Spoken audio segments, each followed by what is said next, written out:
उत्तर प्रदेश में एक बार फिर से सनातनियों का मेला लगने जा रहा है। इस बार सनातनियों का जमावड़ा कृष्ण नगरी मथुरा में होगा, लेकिन इस मेले में भाईजान अपनी दुकान नहीं चला पाएंगे। लव जिहाद, थूक जिहाद, धर्म जिहाद को देखते हुए साधु संतों ने गोवर्धन मेले में भाईजान की एंट्री पर रोक लगाने की मांग कर दी है।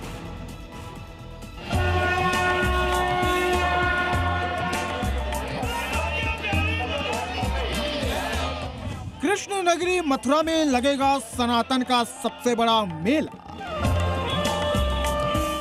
1 करोड़ श्रद्धालु लगाएंगे परिक्रमा। 8 जुलाई से 15 जुलाई तक मथुरा में उमड़ेगा श्रद्धालुओं का जनसैलाब। लेकिन कालने में लव जिहादी, थूक जिहाद को रोकने और सनातनी आस्था खंडित न हो, इसको लेकर साधु संतों ने सीएम योगी से एक बड़ी डिमांड कर दी है। वो है मेले में मियां भाई की नो एंट्री। गोवर्धन मेले में फल की दुकान भी हिंदू की होगी, फूल माला भी हिंदू बेचेगा, प्रसाद भी सनातनी बेचेगा, होटल ढाबे भी हिंदू के ही होंगे।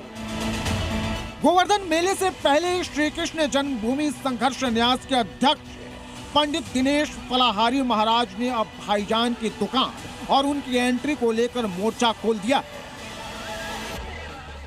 गोवर्धन अधिक मास मेला में कुछ लोग नाम बदलकर पहचान छुपाकर दूसरे धर्म के लोग दुकान लगाते हैं, ढाबा खोलते हैं। तो ये ढाबा में भोजन में थूक देते हैं, फूल मालाओं पर गंदा पानी डाल देते हैं, पवित्र प्रसाद में थूक कर उसको गंदा कर देते हैं। तो वहां पर हमारे ठाकुर जी के लिए भोग प्रसाद लगता है, उसको ये अपवित्र करने का प्रयास करते हैं। गोवर्धन मेले के दौरान लाखों हिंदू परिक्रमा करने हर साल पहुंचते हैं और इस साल भी करोड़ों भक्तों के आने की उम्मीद है। और कट्टरपंथियों की साजिश को देखते हुए अब साधु संत सतर्क हो गए हैं। संतों ने कांवड़ यात्रा की तरह परिक्रमा मार्ग पर भी आस्था की पवित्रता और शुद्धता बनाए रखने की मांग की है। इसके लिए कांवड़ यात्रा रूट की तरह ही होटल ढाबों पर नेम प्लेट लगाने, हिंदू तीर्थ स्थलों से भाईजान को दूर रखने की मांग कर रहे हैं। जहाँ पर हम खड़े हैं, यहाँ से आप देखिए जो लोग जा रहे हैं, ये लोग परिक्रमा करने के लिए जा रहे हैं। इसके पास में ही यहाँ पर जो दुकानें हैं, यहाँ पर ठाकुर जी के पूजा के लिए माला, यहाँ पर गिरिराज जी पर चढ़ाने के लिए दूध अर्पित किया जाता है। अब यहाँ पर मांग होने लगी है कि यहाँ पर अधिक मास में मुस्लिम समाज की दुकानों को प्रतिबंधित किया जाए, उनको दुकानें ना खोलने दी जाए। इसके पीछे एक ही मकसद है, काल नेमियों को पकड़ना, जो फर्जी साधु बनकर हिंदू धर्म को बदनाम करते हैं, भगवा चोला पहनकर भीख मांगते हैं, भक्तों की आस्था पर आघात करते हैं, सनातन के खिलाफ साजिश रचते हैं। और इसलिए अब साधु संत पूछ रहे हैं, हिंदू तीर्थ स्थलों पर भाईजान का क्या काम है? भाईजान की एंट्री गोवर्धन मेले में रोकी जाए।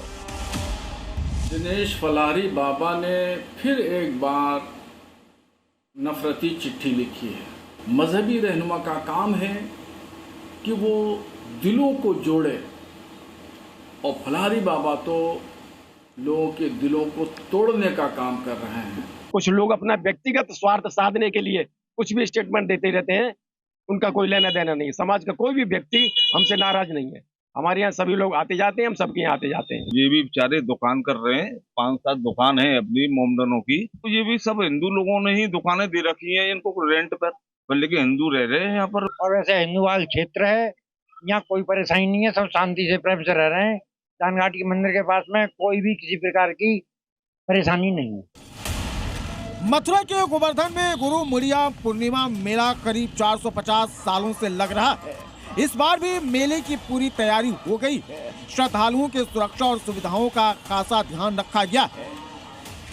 मेले को 9 सुपर जोन, 21 जोन और 62 सेक्टरों में बांटा गया है। सुरक्षा व्यवस्था के लिए 9000 से अधिक पुलिसकर्मी तैनात रहेंगे, जिनमें 550 सब इंस्पेक्टर के साथ पीएससी और एनडीआरएफ की टीमें शामिल हैं। निगरानी के लिए 183 सीसीटीवी कैमरे और 31 वॉच टावर लगाए गए हैं। मतलब सुरक्षा इतनी चाक चौबंद है कि कोई भी कालनेमी घुसपैठ नहीं कर पाएगा। और अगर कालनेमी लव जिहादी मेले का माहौल खराब करने की कोशिश करेंगे तो फिर योगी फोर्स से उन्हें कोई नहीं बचा पाएगा। मथुरा से कन्हैयालाल शर्मा के साथ ब्यूरो रिपोर्ट जी मीडिया।